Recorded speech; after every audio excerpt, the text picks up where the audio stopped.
Alors nous allons consacrer la dernière partie de cette leçon sur les tableaux aux différentes façons d'écrire des boucles en Python pour accéder aux éléments d'un tableau, et nous verrons comment on peut utiliser en fait une notation matricielle pour les opérations sur les vecteurs et les tableaux, notation qui permet une écriture plus compacte et en général aussi plus efficace.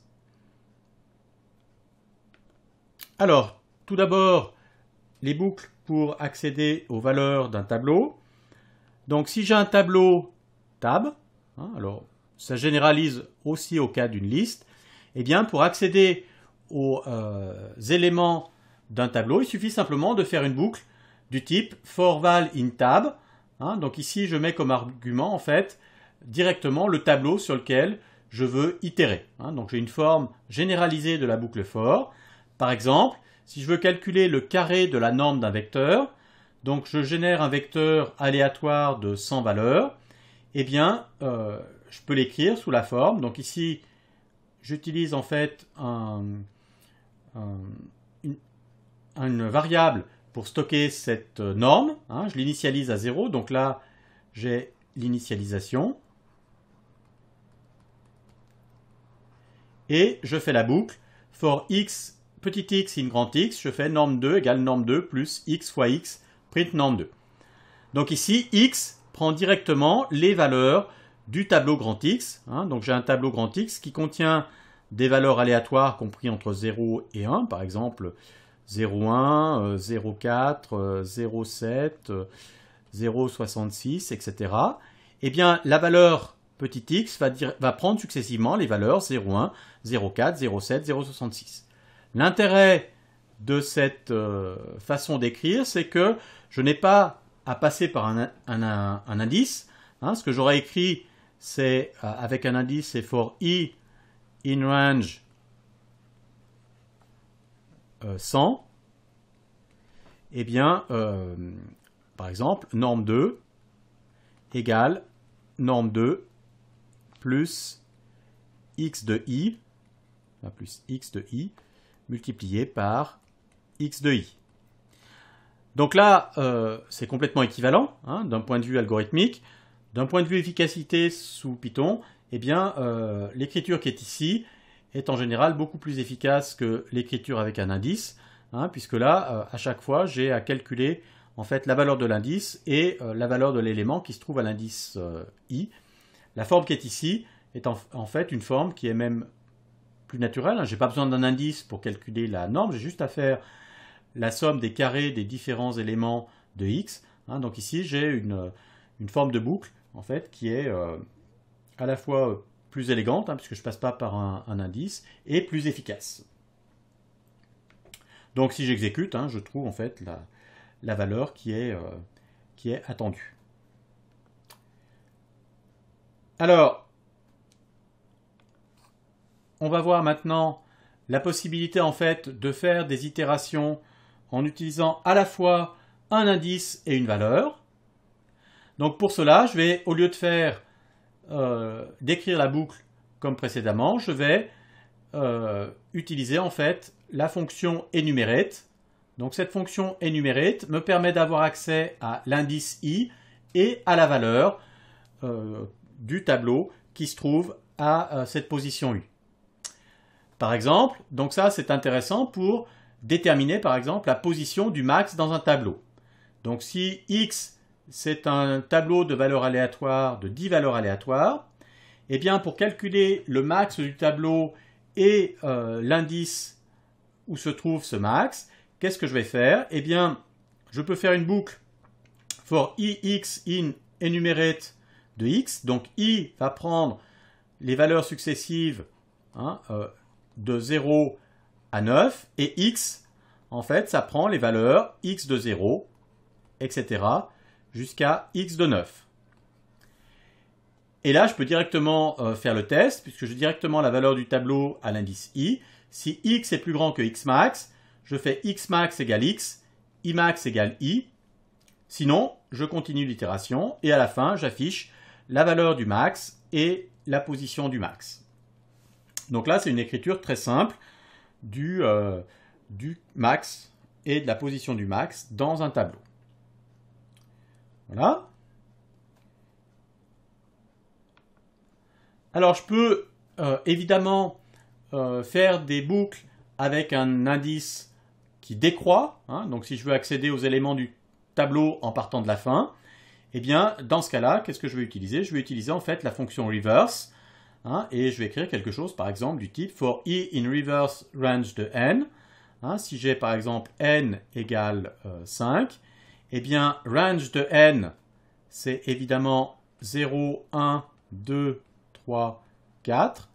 Et reverse de range de n, évidemment, i va prendre les valeurs successives 4, 3, 2, 1, 0. Alors je vais prendre un petit exemple qui est le calcul de la permutation circulaire vers la droite. Donc si j'ai un tableau de valeurs aléatoires, de 4 valeurs, ce que je veux c'est permuter de façon circulaire les valeurs dans ce tableau. Donc je vais pouvoir écrire le petit algorithme suivant.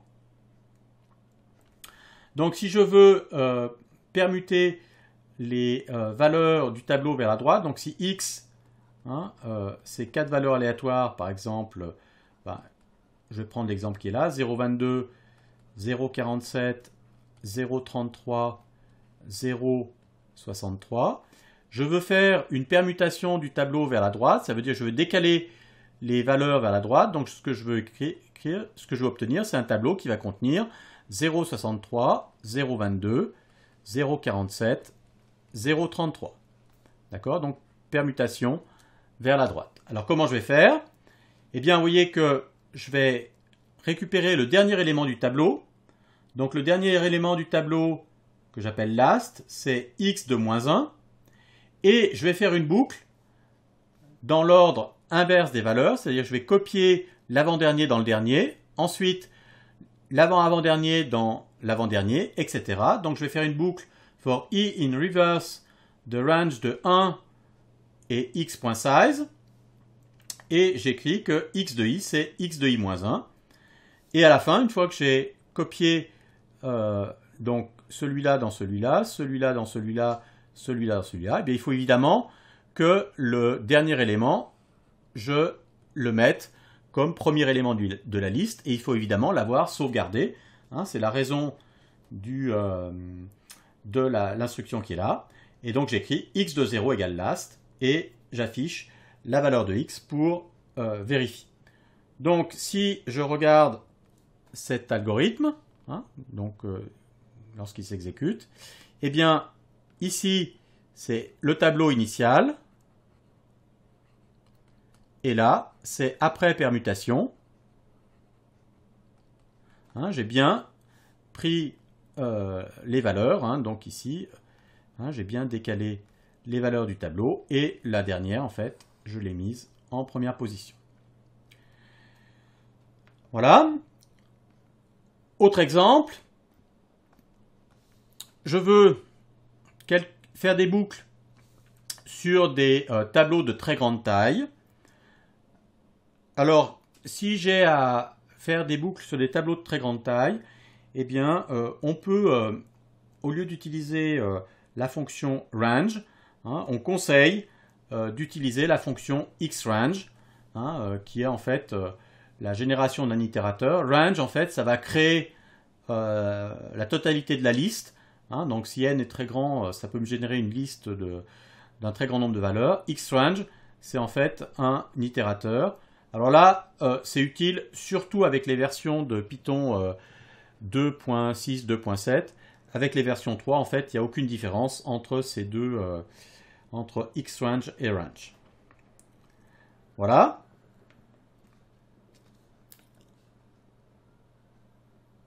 Alors, à titre d'exercice, hein, vous pouvez prendre l'algorithme précédent, hein, et effectuer cette fois-ci une permutation circulaire vers la gauche. Hein, regardez ce qu'il faut modifier pour faire cette permutation circulaire. Alors nous allons voir maintenant comment utiliser des notations matricielles avec la bibliothèque NumPy. Hein, donc ces notations matricielles permettent d'écrire en fait des algorithmes sur les matrices et les vecteurs en utilisant une notation compacte, matricielle. Hein, et cette notation compacte a été popularisée en particulier par MATLAB. Donc ça permet en fait d'écrire des programmes de façon relativement efficace, puisqu'en fait les boucles vont être effectuées de façon optimisée dans la bibliothèque NumPy. Mais il est important, hein, en particulier au début, hein, d'écrire les algorithmes en explicitant les boucles, hein, de façon à bien comprendre comment se font les opérations, avant d'utiliser en fait ces notations matricielles. Alors ces notations matricielles vont permettre d'utiliser directement des opérations sur les vecteurs ou les matrices, hein, les opérations courantes, addition, soustraction, multiplication, division. Hein, donc si j'ai deux vecteurs, x et y, eh bien, je peux calculer x plus y, hein, et le mettre directement dans un vecteur z. Hein, de la même façon, je peux, si j'ai deux matrices A et B, hein, je peux faire A multiplié par B et mettre le résultat dans une matrice C. Il faut faire attention, ici, ce n'est pas le produit de deux matrices, hein, c'est un produit terme à terme. Ça veut dire quoi? Ça veut dire que CIJ, en fait, a pour coefficient AIJ multiplié par BIJ. Hein, donc c'est une multiplication qui est appelée multiplication terme à terme. Hein, de la même façon, si j'écris z égale x divisé par y, ça veut dire quoi? Ça veut dire que z de i, c'est simplement x de i divisé par y de i. Donc ici, c'est une division terme à terme. Le petit exemple qui est ici vous montre en fait le produit x multiplié par y, donc un produit terme à terme de deux vecteurs. Hein, donc j'ai pris chaque composante de x, je l'ai multiplié par la composante correspondante de y pour obtenir la composante de xy, ici pour la première, deuxième et troisième composante de xy. Ce qui est intéressant, c'est que je peux aussi faire ça avec les fonctions mathématiques. Hein, donc si je veux calculer le cosinus des éléments d'un vecteur, eh bien il suffit simplement de faire cosinus x au lieu de faire une boucle sur les éléments de x et de calculer le cosinus de chaque élément. Donc là c'est évidemment plus compact, hein, mais il faut bien comprendre qu'ici l'opération c'est une opération qui est une opération terme à terme. Je peux faire le cosinus, le sinus, l'exponentielle, le log, etc. Alors, j'ai aussi la possibilité d'utiliser certaines fonctions de la bibliothèque qui vont me permettre des écritures matricielles compactes. Donc j'ai en particulier la plus utilisée, c'est la fonction dot, qui va me permettre de calculer le produit scalaire, le produit matrice vecteur et le produit matriciel, suivant que quand je fais dot de xy, eh bien ici, produit scalaire, c'est xy sont des vecteurs. Ici, il faut que x soit une matrice, y un vecteur. Et ici, il faut que x et y soient deux matrices, correspondent à deux matrices. Dans ce cas-là, dans le cas du produit de deux matrices, eh bien, je vous rappelle que le produit matrice-matrice, hein, c'est un produit des lignes de la matrice A par la colonne de B correspondante. Donc ça correspond à CIJ égale somme sur K de AIK BKJ. Donc c'est ce que je peux vérifier sur le petit programme Python qui est ici. Donc dot de xy, c'est le produit scalaire. Ici, pour calculer la norme, eh bien, j'utilise le fait que la norme euclidienne, c'est en fait la racine carrée du produit scalaire de x par x. Si A, c'est une matrice, eh bien, dot de A et de x, c'est le produit matrice vecteur. Et le dot de A et de A, c'est un produit matrice.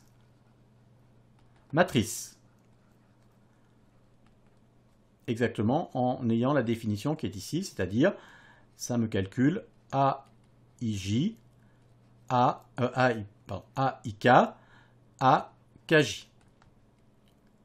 Somme sur K. Hein, et donc le résultat, hein, c'est une matrice qui a ces coefficients-là. Donc si je fais ça, eh bien le résultat de mon petit algorithme s'affiche ici.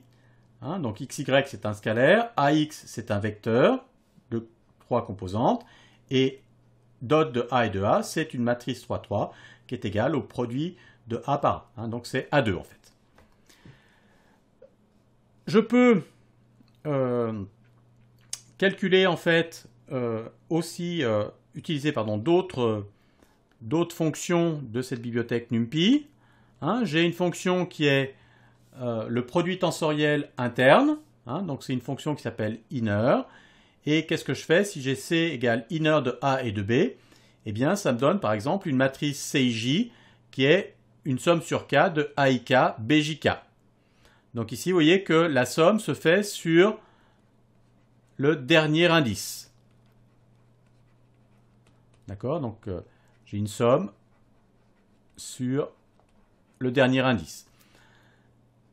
Donc ça, c'est différent du produit matrice-matrice. Matrice-matrice, c'était AIK BKJ. Ici, c'est BJK. Donc si je fais ça pour des vecteurs, ça me donne en fait un produit scalaire. Si je fais ça sur une matrice et un vecteur, ça me donne le produit matrice-vecteur. Donc c'est la même chose que précédemment. Par contre, si je le fais sur deux matrices, eh bien ça ne me fait pas le produit de A par A, ça me fait en fait le produit matriciel de A par A transposé. En effet, les inner de A et de A, c'est une matrice qui a pour coefficient, donc je prends la définition, AIK, AJK, une somme sur K. Et ça, en fait, c'est somme sur K de AIK. Et la transpose AJK, c'est en fait la valeur de AKJ, mais pour la matrice A transposée. D'accord? Et ça, c'est un produit matriciel. C'est produit matriciel précédent. Voilà, donc ça c'est pour le produit tensoriel interne. J'ai la possibilité aussi d'utiliser une autre forme qui est le produit tensoriel externe. Donc c'est la fonction à hauteur. Donc cette fonction à hauteur, par exemple, si x et y sont deux vecteurs, à hauteur de x et de y, c'est quoi? Eh bien cette fois-ci c'est une matrice, d'accord, dont les coefficients sont zij égale xi, yj. C'est ce que je vérifie ici. Si j'affiche à hauteur de x et de x, si x est un vecteur de dimension 3, eh bien le résultat, c'est une matrice de dimension 3, 3, dont les coefficients sont xi, xj. Alors, je peux appliquer d'autres fonctions. Je peux faire des sommes, des produits, des sommes d'éléments d'un vecteur, des produits d'éléments d'un vecteur. J'ai aussi accès à d'autres fonctions, le calcul de l'inverse d'une matrice, le déterminant d'une matrice. J'ai de nombreuses fonctions dans la bibliothèque NumPy qui me permettent de manipuler les vecteurs et les matrices. Alors, je vous renvoie pour cela en fait à la documentation sur NumPy. Alors, juste un petit rappel, c'est que si vous cherchez par exemple la documentation sur une fonction NumPy, eh bien il suffit simplement de, par exemple sur la fonction somme, il suffit simplement de faire help entre parenthèses np.somme pour avoir une documentation en ligne, une aide en ligne sur les fonctions. Et ça pour toutes les fonctions de la bibliothèque NumPy. Voilà la fin de cette leçon sur les tableaux.